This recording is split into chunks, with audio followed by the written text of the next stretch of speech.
สถาบันวิทยาศาสตร์เศรษฐกิจและสังคมแห่งชาติร่วมกับสถานทูตออสเตรเลียประจำลาวจัดสัมมนาหัวข้อเกี่ยวกับการเสริมสร้างความเข้มแข็งทางด้านเศรษฐกิจท่ามกลางการแบ่งแยกทางภูมิศาสตร์เศรษฐกิจการสัมมนาเกี่ยวกับการเสริมสร้างความเข้มแข็งทางด้านเศรษฐกิจท่ามกลางการแบ่งแยกทางภูมิศาสตร์เศรษฐกิจได้จัดขึ้นในวันที่ 17 มิถุนายน 2016 ที่นครหลวงเวียงจันทร์โดยภายใต้การเป็นประธานร่วมของท่านสถาบันดิษฐ์อินทรีย์เชียงใหม่รองประธานสถาบันวิทยาศาสตร์เศรษฐกิจและสังคมแห่งชาติท่านนางมีแกนโจนส์เอกอัครราชทูตออสเตรเลียประจำลาว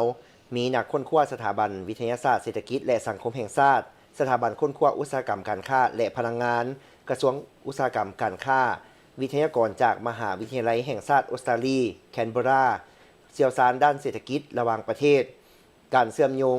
ด้านเศรษฐกิจการค้าและการลงทุนและเชี่ยวชาญจากกระทรวงการต่างประเทศและการค้าออสเตรเลียพร้อมภาคส่วนที่เกี่ยวข้องเข้าร่วมการสัมมนาร่วมกันครั้งนี้เป็นอีกหนึ่งในหลายกิจกรรมการร่วมมือระหว่างลาวและออสเตรเลียนับแต่มีการสร้างตั้งสมาคมมิตรภาพลาวออสเตรเลียและออสเตรเลียลาวในต้นปี 2024 ฉะนั้นการสัมมนาจะเป็นประโยชน์ให้แก่บรรดาผู้เข้าร่วมโดยเฉพาะการสร้างความเข้าใจอันลึกซึ้งขึ้นเกี่ยวกับปัญหาภูมิศาสตร์เศรษฐกิจการรับมือในสภาพปัจจุบันและบทเรียนของประเทศออสเตรเลียในโอกาสนี้ท่านสถาบันดิษฐ์อินทรีย์เชียงใหม่ได้กล่าวว่าการจัดสัมมนาในครั้งนี้ถือเป็นครั้งที่ 3 ที่สถาบันวิทยาศาสตร์เศรษฐกิจและสังคมแห่งชาติและสถานทูตออสเตรเลียได้ร่วมกันจัดขึ้นสำหรับครั้งที่ 3 แมนได้กำหนดหัวข้อเกี่ยวกับการสร้างความเข้มแข็งทางด้านเศรษฐกิจท่ามกลางการแบ่งแยกทางภูมิศาสตร์เศรษฐกิจเพื่อมาร่วมสนทนาแลกเปลี่ยนบทเรียนต่อกับผลกระทบจากความบ่แน่นอนของสากลโดยเฉพาะสภาพยูเขตตะวันออกกลางซึ่งเป็นหัวข้อที่น่าสนใจที่กำลังเกิดขึ้นในปัจจุบันและมีหลายประเทศกำลังรับมือกับผลกระทบดังกล่าวรวมทั้งลาวและออสเตรเลียท่านางเมแกนจอนส์ได้กล่าวว่าจากผลสำเร็จของงานสัมมนาเกี่ยวกับภูมิศาสตร์เศรษฐกิจทั้งสองครั้งในปีผ่านมา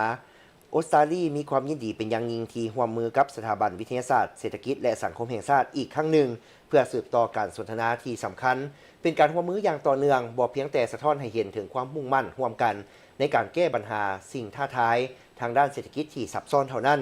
หากยังแสดงถึงความไว้เนื้อเชื่อใจที่มีต่อออสเตรเลียในฐานะคู่ร่วมงานในเส้นทางการพัฒนาแห่งชาติของสาธารณรัฐประชาธิปไตยประชาชนลาว